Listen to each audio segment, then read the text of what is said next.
اعوذ باللہ من الشیطان الرجیم بسم اللہ الرحمن الرحیم. السلام علیکم 10th class. Today we are going to learn about third lesson, that is first aid, that is on page 37.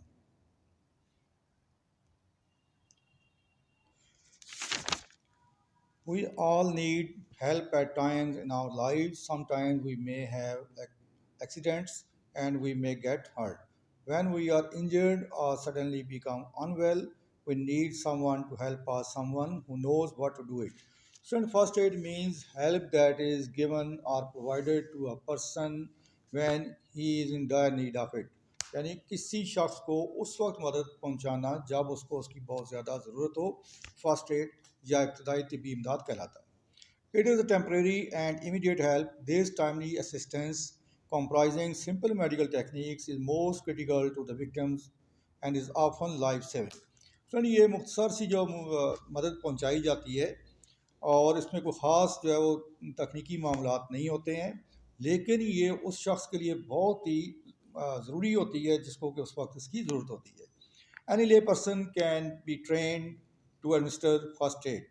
لے مین مینس ایک عام آدمی، کوئی بھی ایک عام آدمی ہے جو اس کو اس کے لیے تیار کیا جا سکتا ہے کہ وہ ابتدائی طبی امداد جو ہے وہ اس کے ساتھ عمل کر سکے. تو first aid can be carried out using minimal equipment, اور اس میں بہت کم آلات استعمال ہوتے ہیں. First aid knowledge range from taking care of cuts to dealing with an unconscious victim. اور ابتدائی طبی امداد یا فرسٹ ایڈ جو ہے یہ اس کا تعلق ایک معمولی سی خراش یا زخم سے لے کر ایک ایسے آدمی تک ہو سکتا ہے جس کو بے ہوش ہو چکا ہو. تو پہلے ہم بحث کریں first of all cuts and scrapes. Handling minor accidents at home اور on the road develops a sense of crisis management. چاہے یہ سڑک پر کوئی معمولی حادثات ہوں یا گھر میں کوئی واقعہ پیش آ جائے تو اس کا مطلب ہوتا ہے کہ آپ نے ہنگامی صورتحال کو کیسے منظم کرنا ہے، کیسے اس کے ساتھ کام کرنا ہے. This may prepare people to take with unexpected emergencies with great confidence. اور یہ لوگوں کو تیار کرتا ہے کہ غیر متوقع حالات میں اگر کوئی ہنگامی صورتحال پیش آ جائے تو اس سے کیسے نمٹنا ہے. Minor cuts and scrapes usually do not need to go to the emergency room. Your proper care is essential to avoid infection or other complications. اگر آپ کو معمولی سی خراش یا زخم لگ جاتا ہے تو اس کے لیے کہیں آپ کو ڈاکٹر یا اسپتال میں جانے کی ضرورت نہیں ہوتی ہے. البتہ آپ نے اس کے لیے ضروری طور پر جو کرنا ہے کہ وہ انفیکشن نہ ہو سکے. Infection means that other disease are going to damage the cut. Following guidelines can help you to handle crisis and take care of all.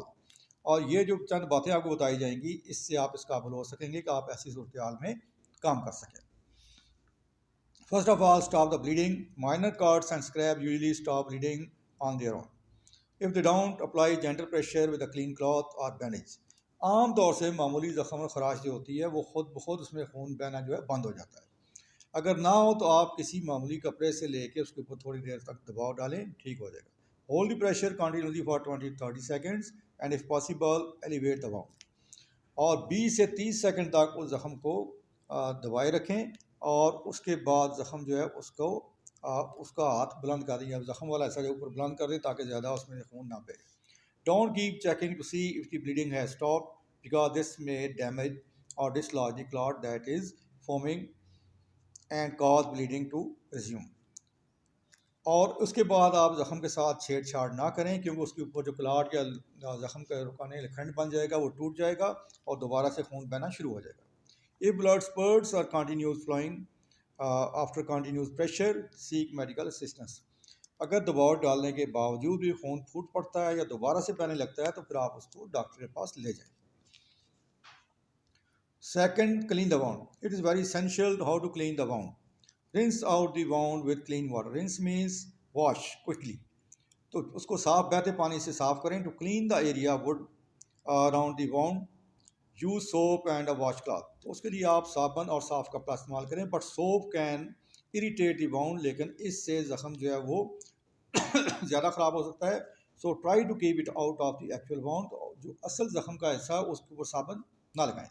If dirt or debris remains in the wound after washing, اگر دھونے کے باوجود بھی اس میں کوئی ذرات یا کوئی ایسی چیز باقی ہے, use tweezers cleaned with alcohol to remove the particles. تو ایک چمٹی جو ہے اس کو استعمال کریں جس کو پہلے آپ نے الکوہل سے صاف کر لیا ہو اور اس کو جو اجزاء ہیں اس میں سے نکال دیں. ایڈ ویئر اسٹل ریمینز، اگر ذرات باقی رہتے ہیں سی یور ڈاکٹر، ڈاکٹر سے ملیں. Thorough cleaning reduces the risk of infection and tetanus, اور اس سے باقاعدہ طور پر دھونے سے زخم جو ہوتا ہے وہ اس میں انفیکشن کا بھی یعنی عفونیت کا خطرہ بھی کم ہوتا ہے، اور ساتھ ساتھ ٹیٹنس جو ہے وہ ناک یعنی اس کا بھی خطرہ کم ہوتا ہے.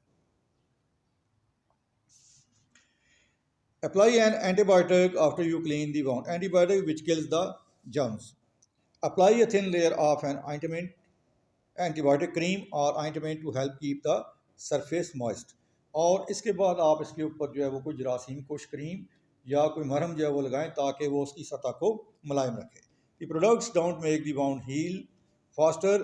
یہ ادویات جو ہوتی ہیں ان سے زخم جلدی سے ٹھیک نہیں ہوتا، یہ زخم ٹھیک نہیں کرتی ہیں، but they can help your bodies natural helping process work fast. لیکن آپ کے جسم کا جو اندرونی نظام ہے، جو آپ کا حفاظتی نظام ہے، اس کو یہ مدد کرتی ہیں کہ اس کو جلدی سے ٹھیک کر سکے. Certain ingredients in some ointments can use a mild rash. ان میں سے کچھ جو ہیں ان میں سے معمولی سی جلن پیدا ہو سکتی ہے. سم پیپل، کچھ لوگوں میں اف ریش اپیئرز، اگر سرخ نشان ظاہر ہوں، اسٹاپ یوزنگ آئنٹمنٹ، اس مرہم کا استعمال روک دیں. So next one is cover the wound. Bandages can help keep the wound clean, اور جو پٹی ہوتی ہے اس سے زخم کو آپ محفوظ بنا سکتے ہیں. And keep harmful bacteria out, اس سے جو نقصان دہ بیکٹیریا ہیں وہ نہیں جا پاتے. After wound has healed enough to make infection unlikely, جب زخم اتنا ٹھیک ہو جائے کہ اب اس میں انفیکشن نہیں ہوگی، exposure to the air will speed wound healing, تو اس کو کھلا چھوڑ دینا زخم کو جلد ٹھیک کرنے میں معاون ہوتا ہے. چینج دا ڈریسنگ، پٹی کا تبدیل کرنا. Change the dressing at least daily اور whenever it becomes a wet اور ڈرٹی. پٹی کو ہمیشہ روز تبدیل کریں یا کم از کم اس وقت جب وہ گیلی ہو جائے یا وہ خراب ہو جائے. If you are allergic to the adhesive used in most bandages, اور اگر آپ اس سے آپ کو اس کو الرجی ہے کہ اگر آپ وہ بینڈیج کرنے سے، switch to adhesive free dressings to sterilize gauze held in place with paper tape. تو اس کی وہ جگہ آپ جالی دار جو پٹی ہے وہ استعمال کر سکتے ہیں، اس کو آپ جو چپکنے والی ٹیپ ہے اس سے لگا سکتے ہیں. گاز رول اور loosely applied elastic bandages. The supplies generally are available at pharmacies, اور یہ ادویات کے جو دواخانے ہیں وہاں سے یہ مل سکتی ہیں. Watch for signs of infection, اور اگر آپ دیکھیں کہ کوئی دوسری بیماری تو نہیں لگ رہی، انفیکشن تو نہیں ہو رہی، عفونت نہیں ہو رہی، see your doctor if the wound is not healing اور you notice any redness, increasing pain, drainage, warmth اور سویلنگ. تو آپ نے زخم کا آپ خود سے دیکھیں، اگر اس کے اندر آپ کو سرخ نشانات معلوم ہوتے ہیں، درد بڑھ رہا ہے یا اس میں کوئی مواد نکل رہا ہے یا وہ جگہ گرم ہو رہی ہے یا سوج رہی ہے، تو اس صورت میں آپ فوراً ڈاکٹر سے مل سکتے ہیں. Next part of the lesson is about first aid kit. What should your first aid kit be consisted? Every office, factory, home, and school should have an accessible first aid box with the following recommended basic contents. Student, every house and office and school should have their first aid kit according to your need, but that is important that kit should be available at any time. Kit should consist of first aid book. Clearly explains how to handle basic problems. This is the manual which is given with a first aid box, and it helps us how to use or how to administer the first aid. Band aids or plasters. Band aids or sticking plasters are good for dressing small wounds. They come in all shapes and size for fingers, legs and anywhere. اس میں یہ تیار پٹیاں ہوتی ہیں جو کہ آپ کو ملتی ہیں اور آپ کو جسم کے مختلف اعضاء کے مطابق بنائی جاتی ہیں، کونیوں کے لیے، ہاتھوں کے لیے، انگلیوں وغیرہ کے لیے. Else you might get little cuts. Make sure the band aid is big enough to cover the wound. If not, you should use a dressing instead. Sunny Plast is a good example for this.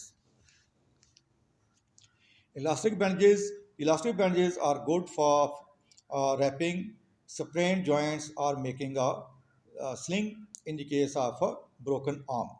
تو student یہ elastic bandages جو ہیں یہ استعمال کی جاتی ہیں اگر کسی کا جوڑ وغیرہ اپنی جگہ سے ہل جائے، ٹل جائے تو اس کے لیے، یا پھر بازو اور گلے میں ڈال کر اس کو سہارے کے لیے استعمال کیا جاتا ہے اگر بازو وغیرہ میں کوئی چوٹ لگ چکی ہو. گاز اینڈ ایڈیسو ٹیپس. جالی دار پٹی اور چپکنے والی ٹیپ اس کے اوپر. Gauze pads are rolls or cloth pads that are placed directly on a wound to protect and control bleeding for longer cuts and scrapes.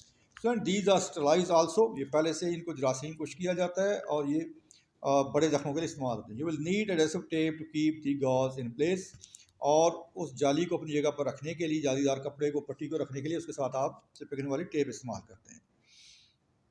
In an emergency, a clean cloth and towel, clean t-shirt can be used to cover the wound. صاف کپڑا آپ استعمال کر سکتے ہیں زخم کو محفوظ رکھنے کے لیے. اینٹیسیپٹک وائپس، الکوہولک سویبس. فرینڈ یہ کاٹن وول ہوتی ہے جو کہ اس میں میڈیسن کے اندر ڈپ کر کے رکھا جاتا ہے اور جراثیم خشک کرنے کے لیے زخم کے ساتھ استعمال کی جاتی ہے. Safety pins and tweezers, these are use to help to clean the wounds. Scissors, a pair of scissors is needed to cut the tape gauze. جالی والا دار کپڑا جو ہے اور پٹیوں کو کاٹنے کے لیے یہ استعمال کیے جاتے ہیں. لیٹکس گلوز، ربر کے دستانے. Latex gloves are always a good idea especially if you are dealing with body fluid from a stranger.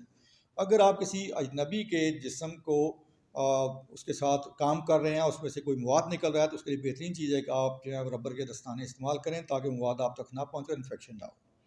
کیلامائن lotion ہے use for soothing sunburns and stings. اگر چبھن کا احساس ہو یا کٹ کا احساس ہو تو اس کے ساتھ پھر کیلامائن لوشن استعمال کیا جاتا ہے جو کہ اس وقت اس کو سکون بخشتا ہے. کلیگل تھرمامیٹر، یہ تھرمامیٹر استعمال ہوتا ہے درجہ حرارت ناپنے کے لیے. Analgesic tablets such as aspirin or paracetamol, these are painkillers and these are used in case of emergency. So your answer and questions of exercise are given on your notes, but slide is also given here. You can follow it.